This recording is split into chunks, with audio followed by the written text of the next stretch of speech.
This is the model of pelvis. What we are seeing in brown color, this is the hip bone. Okay, and here is the perineal fossa, and this is skin over the perineum.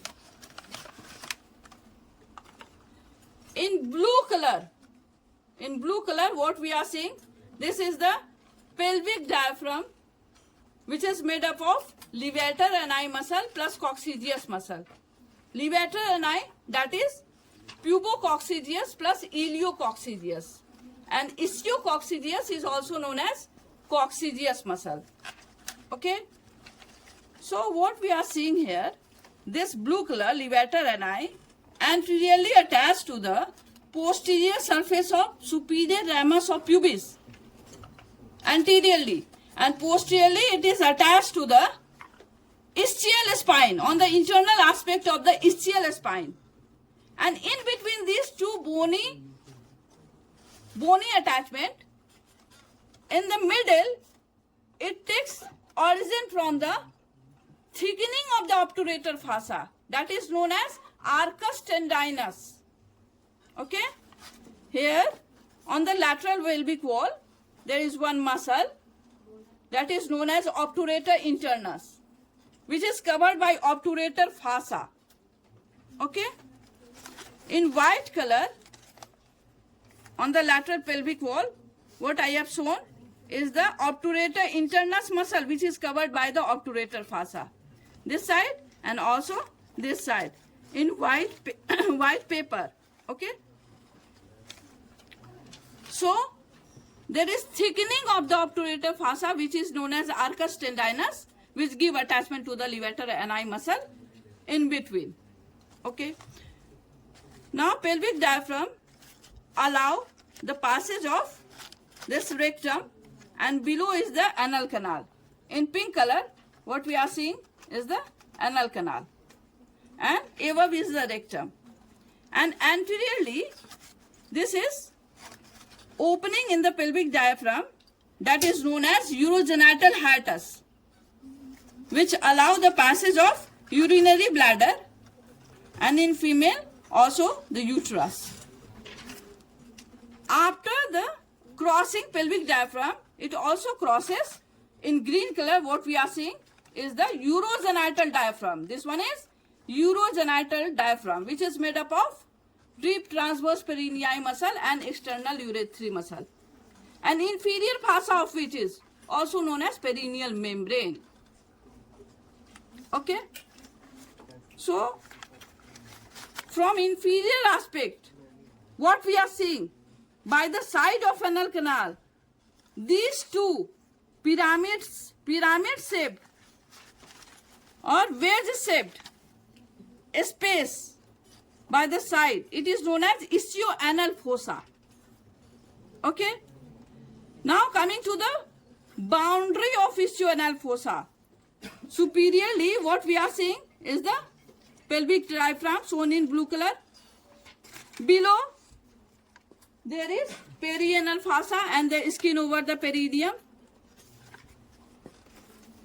Laterally, this one is the in white color, this one is the obturator internus muscle covering the obturator fossa, as well as this is the pudendal canal, which lodges pudendal nerve and internal pudendal vessel, shown in this blue, red and yellow tubes.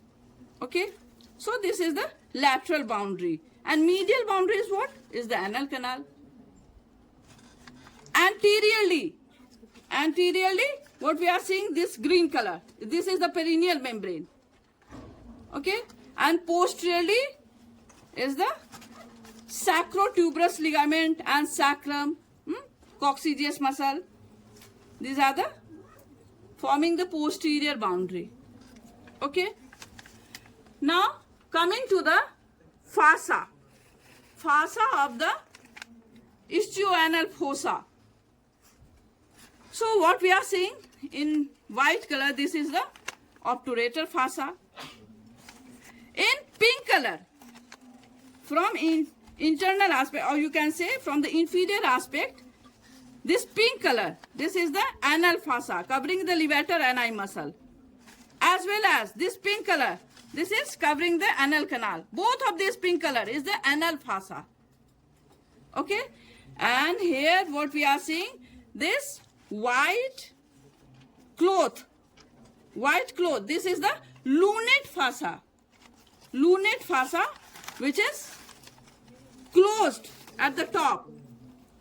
Here, what we are seeing, the lunate fossa in purple color, which inside anal fossa covering the anal canal as well as the levator ani muscle, and also the obturator fossa. Okay, so this white cloth is the lunate fossa, and the fourth one is this one in pink color. This is the perianal fossa. Okay, perianal fossa. Now coming to races, anteriorly both are communicated in front. In front, that is known as anterior races, but behind the perineal membrane. And posterior races is what? Behind the anal canal, in front of the sacrotuberous ligament. This is the posterior races where my finger is. This is posterior races, and here is the anterior races. Okay. Now coming to segment. This in purple color, what we are seeing is the tegmentum, the summit of obturator fossa and the anal fossa. That area, the summit formed by the lunate fossa, is known as tegmentum, and the area above that is the suprategmental space. Okay, so this is the lunate fossa, and above there is suprategmental space. This one is suprategmental space, and here is the ischianal fossa proper, and beneath the perianal skin, perianal fossa, and this is the perineal skin. In between these two, this space is known as perianal space, which is also filled by the fat. Now coming to the content of ischianal fossa. Laterally, what we are seeing, the pudendal canal loses the internal pudendal vessel and pudendal nerve. From lateral to medial, inferior rectal vessels and nerve. On the anterior aspect, what we are seeing in the anterior aspect is the perineal membrane, and just behind the perineal membrane, what passes? The posterior scrotal nerve and vessel in male, and posterior labial nerve and vessel in female. So, anterior content is the posterior labial nerve and vessel, and posteriorly there is S2, S3, S4, the perineal and the perforating branch respectively. And throughout the anal fossa there is fat. Okay. And clinical significance, what we are seeing here is the rectal prolapse, perineal hernia and fistula. Thank you.